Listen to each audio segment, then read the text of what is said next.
You talk about Westminster tittle-tattle.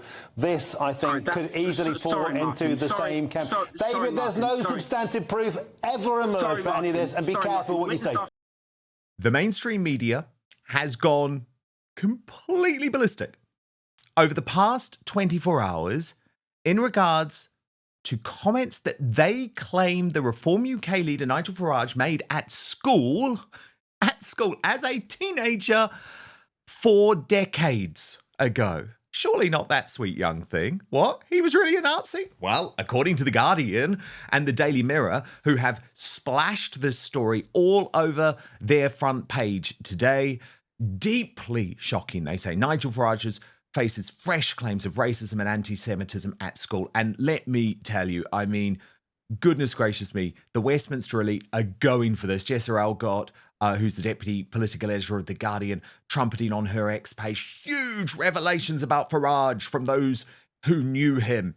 He would be sort of singing these kind of gas all sort of songs. I have a very strong memory of him using the W word and the P word for those of South Asian origin. What sticks in the memory most is not just his odious and prejudicial opinions towards Black, Asian and minority ethnic students, but how central and public these views were to his whole school persona.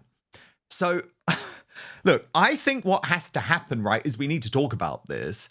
And I'm going to do that with Carol McGiffin in just one moment. Over on GB News, my former employer, which is increasingly becoming the propaganda arm, really, for Reform UK.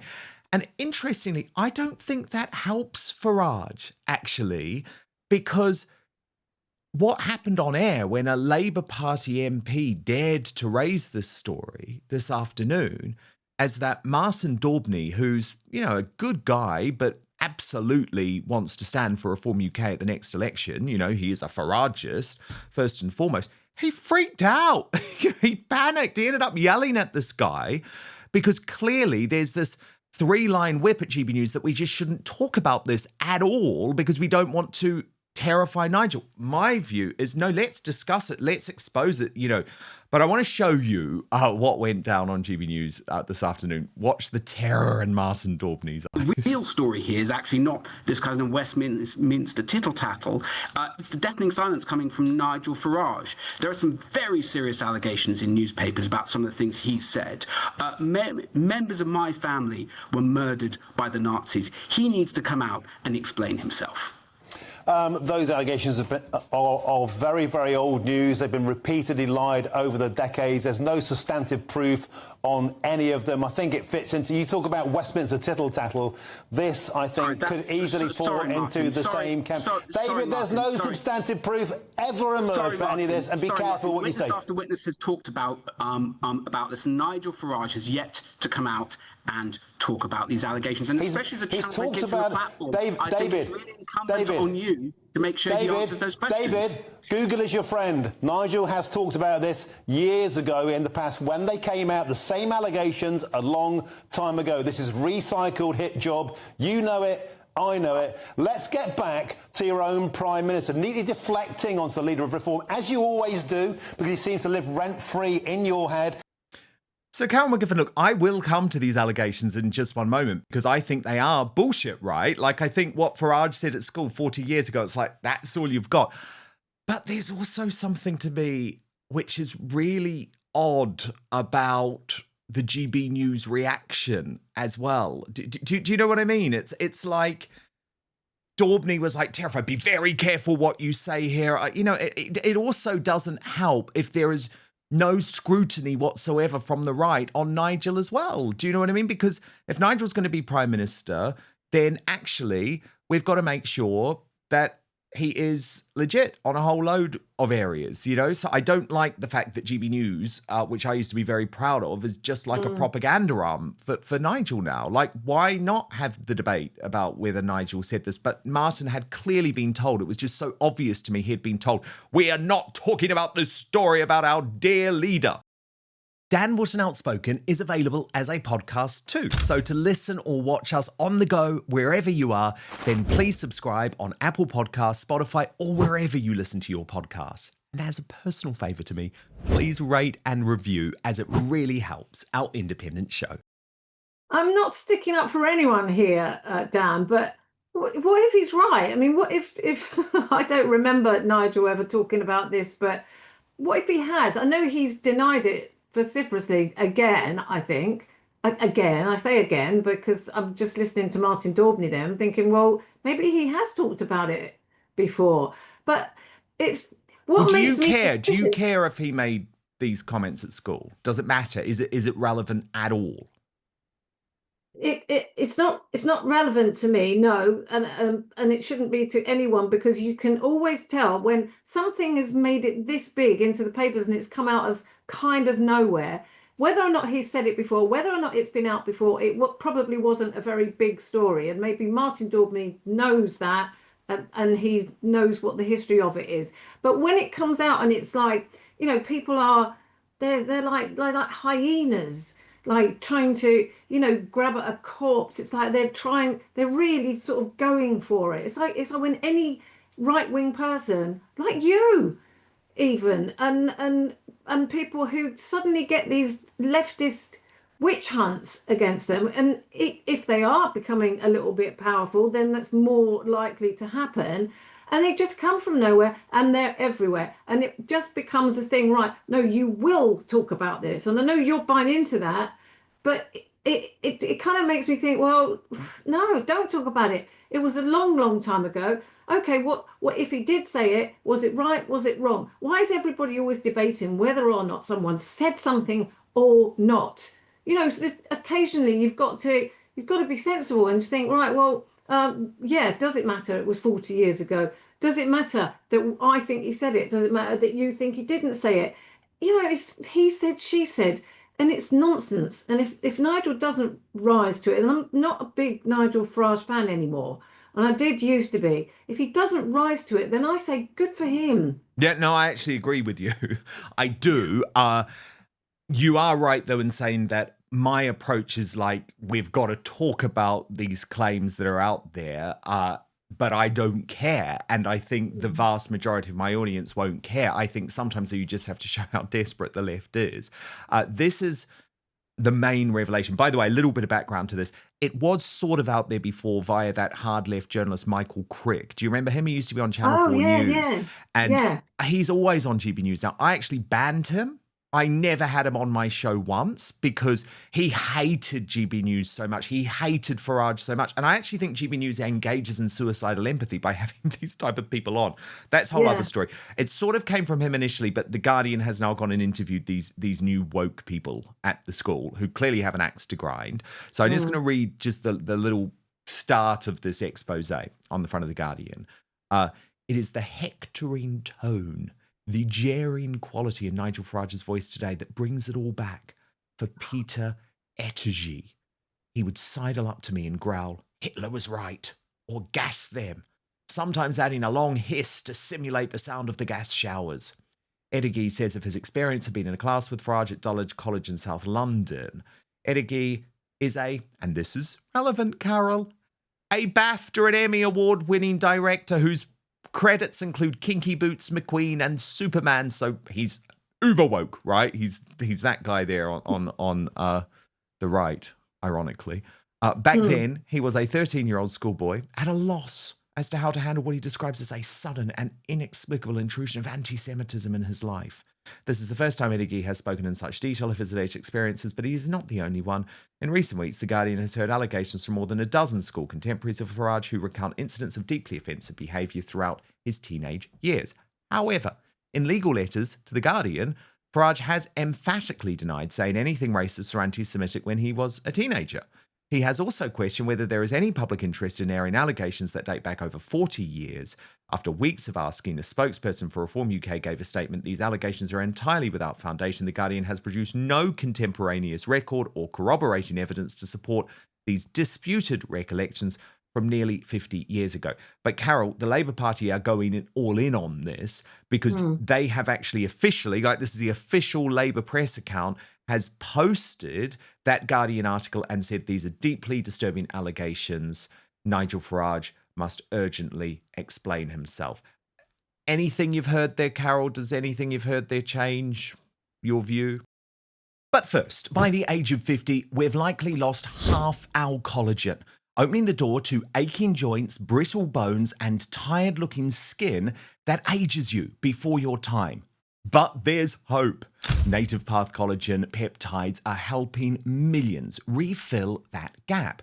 And here's what sets Native Path apart. Just one clean ingredient. Third-party tested for heavy metals and purity. No fillers, no junk, over 5 million jars sold, and 8,000 five-star reviews. I think that says it works, right? Native Path customers are reporting stronger, more flexible joints, finally moving without pain, smoother, more youthful skin that turns back the clock, and thicker, fuller hair in as little as 14 days. Imagine waking up feeling like yourself again, active, confident, and pain-free. Right now, visit trynativepath.com/outspoken for a special bundle deal at a fraction of the retail price, backed by a risk-free 365-day guarantee. We have a food industry that knows nothing about health and a health industry that knows nothing about food, right? And once you really understand that, you can see why we're in the problems that we are. We watch TV and they're feeding us all these foods that are refined and processed and get us sick. And the next commercial is a commercial about a pill that we're supposed to take. The forefront of what we do here at Native Path is we try to get people off the path of what most people are doing is eating that stuff and taking those pills and get them on the path to eating, moving, and living in harmony with their biology. Collagen is, in my opinion, it's the one thing that if you take it, everything else starts to get easier or unnecessary because it's so foundational in the structure of your body. We're deficient in this very important protein that our ancestors got plenty of. So it's a big part of what I say is important when we're aging. You have to have this as part of your diet. But act now, supply is tight and demand is soaring. This deal won't last long. Don't let another day go by feeling older than you look. Visit trynativepath.com/outspoken today, or just click on the link below this video in the description box. But now, back to the show.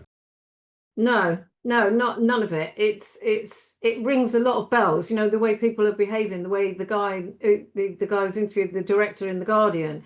It's like, oh, it's all just coming back, and you know, it reminds me of how I felt 40 years ago. It's like, well, why didn't you say something 40 years ago? Where are the dirty dozen that The Guardian has heard from that's saying exactly the same thing? Well, they'll probably remain anonymous.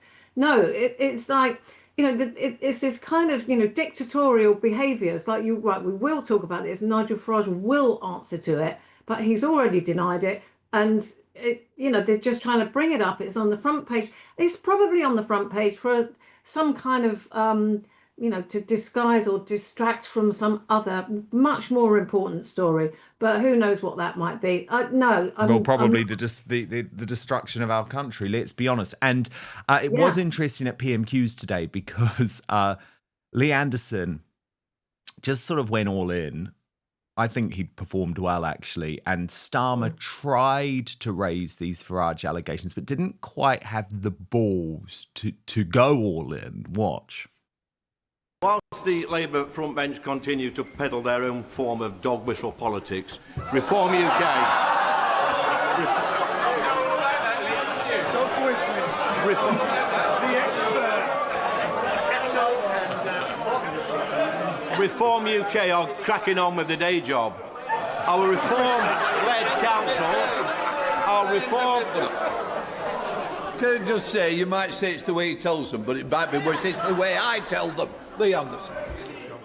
Thank you, Mr Speaker. Our reform-led councils have already identified savings of over £330 million in the first 6 months. And the Prime Minister may shake his head propped up by these gullible backbenchers, but here's the challenge. Will he ensure that all the cancelled elections from this year and the proposed local elections for next year will go ahead in May 2026? Go on, be a man. I didn't realise this was quite so good at stand-up comedy. Mr Speaker, he talks about dog whistle. Last week, his leader said he didn't have time to condemn the racist comments of his fellow MP for Runcorn.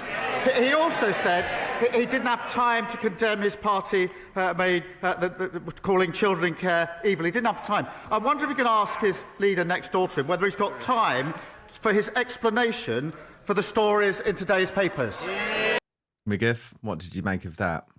Well, I thought Lee Anderson did very well there, actually. Yeah, Well, exactly. That's kind of bolsters my point a little bit, because Keir Starmer's, all he's interested in is the stories in today's papers. When is he going to respond to it? When is he going to deny it? When is anybody going to condemn him? It's like, you will condemn him, otherwise, well, what will happen? I mean, it's just that I can't watch Parliament. I can't watch the way that they behave, the way they are like a bunch of school kids in there, and just throwing, insults and things at each other. It's just awful, and it's quite shameful, actually. So, I repeat what I've said before. I hope Nigel doesn't rise to it, and I hope he doesn't apologise, and I hope he doesn't explain. And for all we know, he already has. Yeah, So, I agree. I don't think this is going to change anything. I mean, as Carl Benjamin of Lotus Eaters said facetiously, "Oh, they've got him now." And that's the thing. I say, let them do this. Do you know what I mean? Let them spend the next 3 years trying to say that Nigel Farage is a racist. Like, it's not going to work. It's not going to work. And they're always after him. Yeah, and they always have been. And the thing is, he's almost uncancelable now. He's a bit like Trump in that sense. I did just want to show you one really weird thing, though, because it's almost like everyone in our mainstream media is just so pathetically woke and wet these days. And actually, the Daily Telegraph is one of the worst offenders. And this awful woman, Camilla Tominey, and I know some of you might like her because, she's on GB News. But seriously, she is as establishment as you can get. And anyway, there was an exchange, Carol, at, Reform UK do those press conferences. And there was an exchange at the press conference between Camilla Tominey and Nigel Farage. And Farage was like, and he is like up Tominey's arse. Do you know what I mean? Usually, they both work at GB News. They are always speaking and having meetings and everything. But he clearly didn't like this particular question that Daubney was asking, trying to get Farage to choose between Zia Youssef and Richard Tice. So he gave a pretty tough response. Anyway, the Telegraph then make this big thing that Farage has been sexist as a result. Watch this. You've scrapped the tax cuts that Richard Tice wrote into the contract with the people at the last general election. If Zia Youssef is now crunching the numbers for the announcements you're making today, should we presume that he's your preferred choice for Chancellor over Richard Tice now? Thank you. Lovely try, but you should... No, it's very good. I mean, no wonder you're so well paid. Not as well paid as you, presumably. But I'm just not playing your silly little game, sorry. Right, moving on to the next question. And as a woman, do you detect an element of misogyny in all of this? Well, I will say this, that if Tony Diver, our esteemed colleague who was sitting next to me, had asked the question, I'm not sure there would have been an aside about how much he was paid or however what the wording was. It nice was try. Nice try. Nice try, love. Why don't you sit down and let the lads ask the questions? It was a bit like that, wasn't it? Maybe there is an element of that. I mean, I do sometimes feel when I go to those reform events and a female journalist stands up, I'm surprised there aren't wolf whistles. It does have a saloon bar quality to it. I'm sorry, Carol. Unbelievable. Like, what? Unbelievable, isn't it? It really is. It's like, yeah, okay, you can talk about that situation in like, oh, he was being sexist, but I mean, you'll never know. He probably would have had the same reaction. It's like Trump doesn't. He doesn't decide whether or not what he's going to say is dependent on whether it's a woman asking the. He's an equal opportunities offender. Exactly. Does it? Because everyone's really annoyed today, Carol, that Donald Trump called a reporter from Bloomberg Piggy. I thought it was great, and he'll do the same thing to a bloke. I mean, Camilla, he does. Man up. Seriously, Camilla, you've got balls, okay? Camilla's more of a man than virtually anyone else in Westminster, she's a total ball breaker. Don't go down that path of, Nigel Farage was sexist to me. It's just, I thought that was ludicrous. But, as I say, even the Telegraph these days have gone completely woke and wet.